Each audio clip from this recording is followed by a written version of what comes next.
Je vais vous dire qui est mon adversaire. Mon véritable adversaire. Il n'a pas de nom.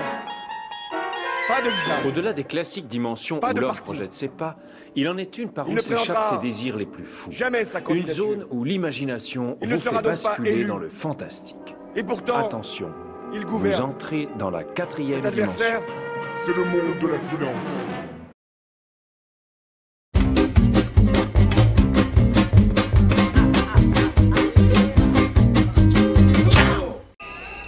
Bonjour, numéro spécial Loi El Khomri. Eh oui, bien que la situation soit de plus en plus tendue à la ville de Saint-Étienne, la forte mobilisation du 31 mars nous incite à revenir sur le projet de loi dit travail. C'est tendu à la ville? Suppression de postes dans les services, mobilité forcée, avis défavorable du CTP à la création d'un service commun, avis défavorable du CHSCT au plan de prévention. C'est bon, on y reviendra. Bref. Plus de 1 million de personnes dans les rues, 7 Français sur 10 opposés au projet, 56% qui approuvent le mouvement et une ministre qui tente de se convaincre, de nous convaincre. Dans une interview, Mimi El Khomri juge sa loi nécessaire et juste. Nous avons fait appel à un spécialiste pour décortiquer ses propos. Le doc. Le doc, il n'y en a qu'un. Le doc.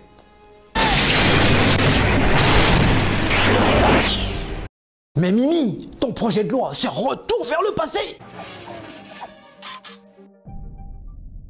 Est-il vrai que vous allez revoir les critères des difficultés économiques selon la taille de l'entreprise? Critères qui permettraient de licencier un peu plus facilement. Comment, à quel moment sont considérées les difficultés économiques pour pouvoir licencier de manière économique? Donc ma loi ne vise pas à faciliter le licenciement économique, elle vise à clarifier les règles. Actuellement, les motifs économiques sont définis par la loi et les juges ont la possibilité de vérifier que les entreprises ont de réelles difficultés économiques. Si la loi passe, les juges n'ont plus la possibilité d'apprécier les difficultés de l'entreprise. Celles-ci peuvent licencier encore plus facilement, même si elles réalisent des bénéfices. Afin de faciliter ces licenciements, la loi prévoit des seuils minimums très bas. 2 trimestres consécutifs pour la baisse du chiffre d'affaires et des commandes, 1 trimestre pour les pertes d'exploitation. Est-ce que pour les entreprises de moins de 300 salariés, vous pourriez baisser à par exemple 2 trimestres? Oui ou non? Vous y êtes favorable ou pas? Non.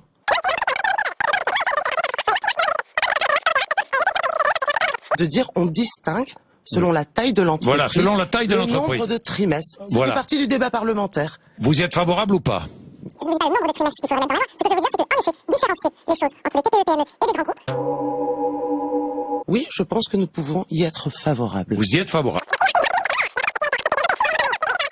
J'y suis favorable de distinguer, mais pas forcément à la baisse ou à la hausse, c'est ce que je veux vous dire. Non. Si j'ai bien compris. Vous parlez de 4 on trimestres. va baisser le nombre de trimestres nécessaires pour le licenciement pour les petites entreprises et on va l'augmenter pour les grandes entreprises. C'est ce que j'ai compris. C'est ça? Pas forcément.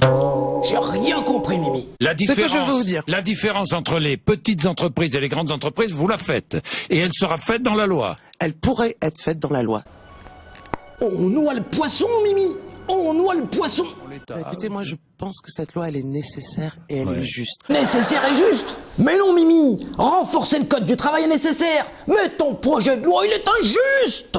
Elle sera appliquée quand d'abord cette loi? Cette loi elle sera votée cet été. La loi votée cet été? Au mois d'août, Mimi. Mais pourquoi? Il y a aussi, et je tiens aussi à le rappeler, qu'il n'y a pas un front syndical uni qui appelle à manifester aujourd'hui. Les syndicats des réformistes représenteraient près de 50%. Autrement, nous aurions été acculés au retrait de la loi. Merci les réformistes. Alors, puisque vous parlez de chômage, est-ce que François Rebsamen a raison de dire que les chiffres de Pôle emploi ne sont pas fiables? Est-ce qu'ils sont fiables, ces chiffres? Bah, écoutez, ils sont fiables puisqu'ils sont validés par l'autorité de la statistique et donc de ce point de vue-là. Donc ils sont fiables, donc ils disent n'importe quoi. Ils sont différents de ceux du Bureau international du travail, du BIT. Oui, ça, ils sont différents. Ils sont différents parce qu'ils ne comptabilisent pas la même chose. Par exemple, vous avez des seniors qui ne sont pas obligés à la recherche d'emploi, qui sont comptabilisés dans les chiffres de Pôle emploi, qui ne sont pas comptabilisés dans les chiffres du BIT. Donc en effet, il y a des distinctions. D'ailleurs, d'après le BIT, le taux de chômage en France a baissé en 2015. Du travail, Au niveau des chiffres de Pôle emploi, le chômage des jeunes a baissé en 2015, mais de façon générale, il n'a pas baissé. Les chiffres du BIT sont différents, Mimi. Effectivement, on voit bien une augmentation des chiffres du BIT. Les seniors, et ça augmente chez les jeunes. Nom de Zeus.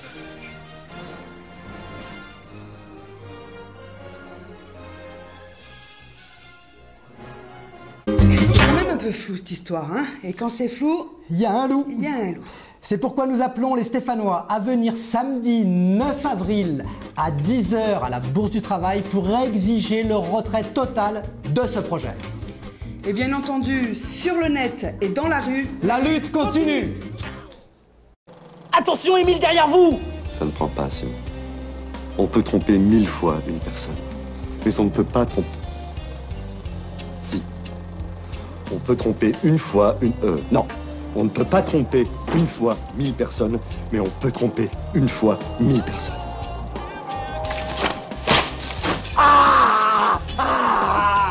Mange ça, pourriture communiste. Tous la même nation.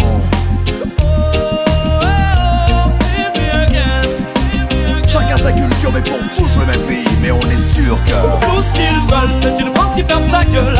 Une fois de plus, la machine est lancée. Tout ce qu'ils veulent, c'est une nation communale. Une fois de plus, la sentence est tombée. Tout ce qu'on veut, c'est se sentir chez soi. Face à l'adversité, si je reste, tu fermes ta porte, mais t'es le bienvenu chez moi. Mon identité grandit sans cesse. Boum! J'attaque les envies de me voir quitter ce pays. J'attaque pour mes frères, la morale et nos vies. J'attaque comme le font ces lois. J'attaque mensonge et mépris. J'attaque et dans ton tact une putain d'ironie. J'traque ton discours, j'traque ton air fier. J'traque tous tes ans quand tu renvoies les chats.